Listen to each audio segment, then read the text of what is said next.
আমার healthy and tasty recipes চ্যানেলে সবাইকে স্বাগত। আজ দেখাবো এই কাঁচকলার পকোড়া বা চপ রেসিপির জন্য প্রথমে 3টে কাঁচকলা দেখলেন ধুয়ে পরিষ্কার করে রেখেছিলাম, সেগুলো আমি গ্রেট করে নিয়েছি গ্রেটারের সাহায্যে। তারপর কাঁচকলার পরিমাণ অনুযায়ী দিয়েছি স্বাদ মতো লবণ, পরিমাণ মতো হলুদ গুঁড়ো, আর দিচ্ছি লাল লঙ্কার গুঁড়ো। যে যেমন ঝাল খেতে পছন্দ করেন সেই হিসাবে দেবেন। আর আমি ভাজা মশলা দেবো, সেজন্য লাল লঙ্কাটা আমি ছোট চামচের 1 চামচ দিয়েছি। এখানে ভাজা মশলাটা দিলাম। ভাজা মশলার মধ্যে জিরে, ধনিয়া আর গোলমরিচ, শুকনো লঙ্কা শুকনো কড়াই একটু নেড়েচেড়ে নিয়ে আমি গুঁড়ো করে রেখেছিলাম, সেটা 1 চামচ দিয়েছি।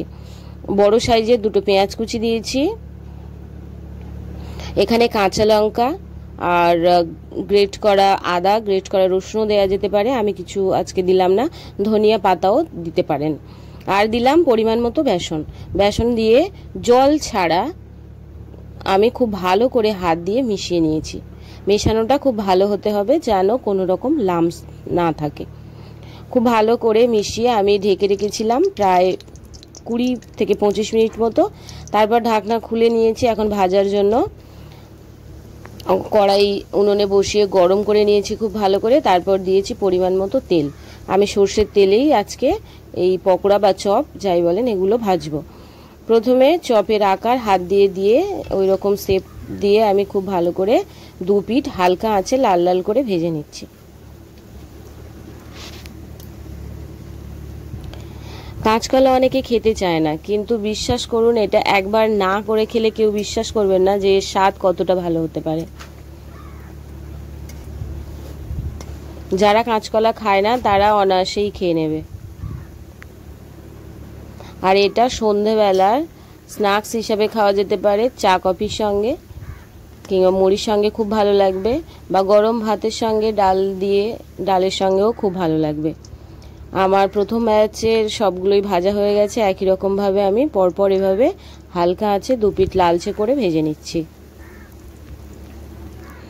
আমার এই হেলদি অ্যান্ড টেস্টি রেসিপিস চ্যানেলে বিভিন্ন ধরনের এই রকম রেসিপি আছে যেগুলো খুব কম সময়ে কম উপাদান দিয়ে এবং খুব সহজভাবে আমি বানিয়ে দেখাই। একদম গ্রাম্য পদ্ধতিতে সুন্দর করে সহজভাবেই দেখাই। যদি ভালো লাগে তাহলে আমার চ্যানেলে বিভিন্ন ভিডিও আছে, সেগুলো দেখতে পারেন। আর ভিডিওগুলো দেখতে ভালো লাগলে তাহলে যদি দেখতে চান তাহলে আমার চ্যানেলটিকে সাবস্ক্রাইব করবেন, লাইক করবেন, শেয়ার করবেন এবং অবশ্য করে কমেন্ট করবেন।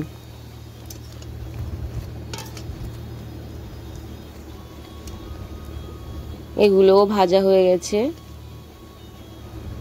খুব কম তেলেই আমি ভেজে নিচ্ছি।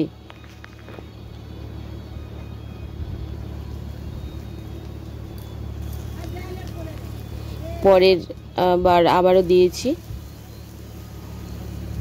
আমি 3টে কাঁচকলা নিয়েছি আর কাঁচকলার পরিমাণ মতো মশলা নিয়েছি। আমার প্রায় এতগুলো হলো, অনেকগুলোই হলো, প্রায় 25-30টা মতো হয়েছে।